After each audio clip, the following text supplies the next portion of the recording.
I made a video about Maria's abilities around the time the Season 2 trailer came out, and my guys over at Instagram really seemed to like it. After finally seeing Season 2, I was genuinely stoked about how many theories in that video were confirmed. You can check it out for yourself. Since Season 2 is out now, I'm making an updated version of that video. We'll be discussing her general character, as well as what we now know about the nature of her abilities and how they work. And spoiler alert, things really took a dark turn. If you haven't seen the show yet, I suggest you do so. Maria undergoes an immense transformation in Season 2, or better phrased, unlocks a part of herself that's always been there, just lurking beneath the surface. Maria's role in Castlevania is deeply tied to the oppression of the aristocracy. The aristocracy in the show, like in real history, represents an unchecked ruling class that thrives while the common people suffer. The vampires are a direct metaphor for this system, feasting on the blood of the oppressed, just as the nobility once thrived on the labor and taxes of the lower classes. Maria, as a revolutionary, stands in direct opposition to this hierarchy. Her fight isn't just about killing vampires, but dismantling the entire system that allows them to rule in the first place. Her character embodies the rage of the oppressed, much like the revolutionaries who stormed the Bastille and sought to end feudal tyranny. Maria is a symbol of resistance against a power structure that thrives on cruelty and exploitation. This portrayal adds a powerful political weight to Maria's character. Unlike her game counterpart, who is more of a magical prodigy, this version of Maria is deeply ideological. She's driven by the same revolutionary ideals that fueled real-world uprisings: freedom, equality, and the destruction of the oppressive aristocracy. Her arc isn't just about personal vengeance or protecting her loved ones. It's about liberating the people from their rulers, be they human or vampire. The show's choice to make the aristocrats literal monsters feeds into the idea that the ruling class is parasitic, both figuratively and literally. Just as historical aristocrats drained wealth and power from the lower classes, the vampires in Nocturne consume human life to sustain their own decadence. Maria's defiance is a direct challenge to both forms of oppression, making her an even more compelling character within the revolutionary framework. This very revolution was seen as blasphemous to her father, the Pope. He believed though the men in power were corrupt swine, they were ordained by God, and who are we, mere mortals, to question it? It revolted the man so much he was willing to work with devils to dismantle this revolution. The same revolution his own daughter was a part of. He said his endeavours were for Maria. He sought to protect her and her mother. But that can't be true. He was willing to watch his daughter get murdered as a living sacrifice.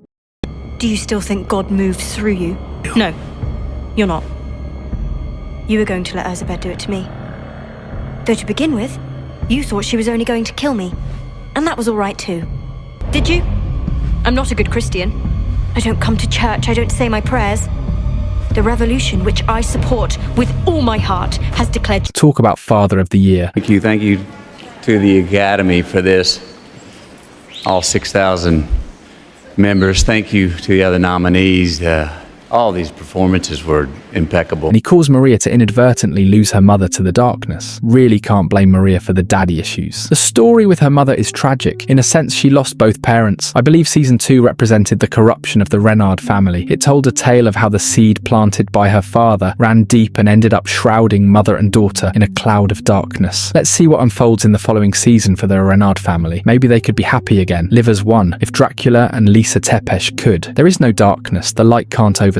The changes Maria goes through this season really influences her fighting style. To start with, she taps into way more than the typical 4 beasts she's known for. Her beasts are manifestations of her soul. They are one with her. Imagine her soul as a pocket dimension from which she can conjure these beasts. Maria Renard's soul and summoning abilities can be analysed through the lens of yin and yang, where duality and balance dictate both the nature of the beasts she controls and the emotional state that fuels them. In this interpretation, Maria herself becomes a conduit of balance, with the creatures she summons manifesting as reflections of her internal state. In Taoist philosophy, yin represents darkness, passivity, and the subconscious, while yang embodies light, action, and control. Maria's summoning magic operates within this framework, where her emotional equilibrium determines whether her creatures manifest in harmony or chaos, as light or dark forces. When Maria is in balance, her summons remain stable, reflecting a controlled and purposeful force of nature. These beasts act as extensions of her will, responding fluidly to her commands. They are neither purely destructive nor entirely benevolent. They simply exist within the natural order, much like the celestial beasts in Taoist mythology. However, if Maria's emotional dial tilts too far toward one extreme, this harmony is broken. If her soul becomes overrun by yang, excessive aggression, anger, or the thirst for revenge, her beasts shift toward raw, destructive energy. Their forms become darker, more chaotic, and harder to control, almost like vengeful spirits instead of protective familiars. These are beasts no longer serving as guardians, but as weapons of unrestrained force. If she loses herself completely to rage, the balance is shattered, and her own magic could turn against her. If her soul is overwhelmed by yin, passivity, sorrow, or fear, her summons weaken or dissolve entirely. The energy required to maintain them falters, making them unstable or diminishing them into fragile, ghostly forms. In extreme cases, the beasts could even be corrupted by darkness, twisting them into malevolent versions of their former selves. Just as yin and yang are in constant flux, Maria's creatures are not fixed in a single state. Their appearance, temperament, and power shift based on her emotional and spiritual alignment. When she maintains inner balance, her summons embody harmony between forces, majestic, disciplined, and fully aligned with her will. A phoenix might appear as a radiant celestial bird. A dragon may emerge as a regal and composed force of wisdom. When imbalance occurs, the beasts respond accordingly. A shift toward yang, rage, unrestrained power, could cause them to mutate into feral, uncontrollable forces. A phoenix could become an infernal predator, consuming everything in its path. A dragon could transform into a raging force of destruction, untethered from Maria's control. A descent into yin, weakness, despair, doubt, may cause them to fade or become shadows of themselves, drained of their full strength. They might flicker like dying embers, or worse, be overtaken by darkness entirely, turning against Maria or distorting into something unrecognizable. The direction her emotions tilt directly determines whether Maria commands or is commanded by her summons. Her ability to harness these forces depends on maintaining balance, not letting fury consume her, but not allowing hesitation to weaken her resolve. This struggle mirrors the central tenets of yin and yang. Equilibrium must be maintained or chaos ensues. Maria's greatest power and danger lie in the fact that she walks the line between these extremes. If she can master her emotions, she wields the perfect synthesis of light and dark, summoning beasts that are neither too wild nor too weak, but perfectly attuned to her will. If she fails, she risks becoming a prisoner of her own magic. This interpretation deepens Maria's character beyond just being a summoner. It makes her a living embodiment of duality, someone whose power is intrinsically tied to her internal balance. Her emotions influence the will and strength. Good memories, love, real love, powers her yang, her light, while her sense of justice, divine rage, disgust with the unruly power, her yin. Her soul must align with one of these to control the beasts which arise. You can see in the scenes where she is losing control of the dark beasts. It's because her soul fluctuates in the middle, not fully committing to either one, and when she aligns herself, the beast can transform according to her will. Her strong sense of justice leads her to throw herself into battles in a rather selfless way. She's not the type to willingly run from battle even with close to no hope of winning. She despises the cowardly, no, not the defenseless, those who have the ability to fight, to make a difference, but choose not to. She was pissed at Richter for running from Erzsebeth even though he did save her life. Even with her beasts, she's always at the forefront, like a conductor with his orchestra. She fights alongside them. She's linked to them in a way that surpasses the relationship between Night Creature and Forgemaster. Like we discussed earlier, they are projections of her soul. Remember when she said a part of her died when her phoenix lost its life? I've come to believe she meant that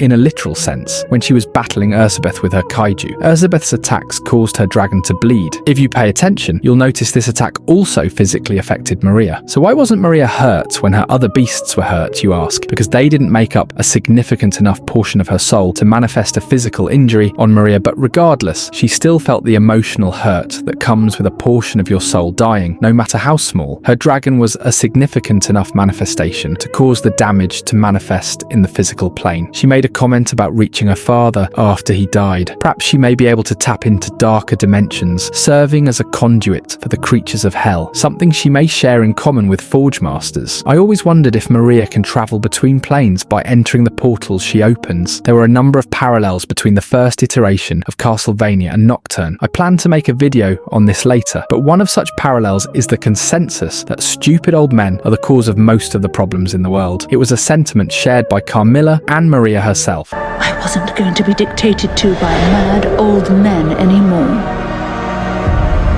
And then I come here to meet with the leader of our nation, and what do I find? A mad, cruel old man. Never again, Godbrand.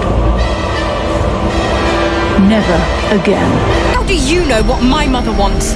She sent me here to stop you. Why? Because you're good, Maria.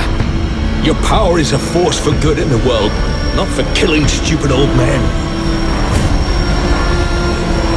Most of what's bad in the world is because of stupid old men.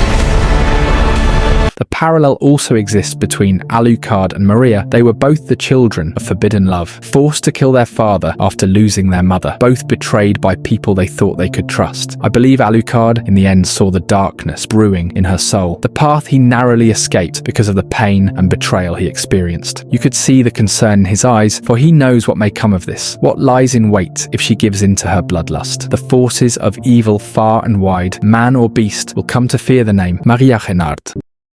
Shout out to my amazing channel members. Hit subscribe if you haven't already and turn on notifications so you don't miss anything. Join my Discord, link in the description. Take care of yourself and as always, see you in the next one.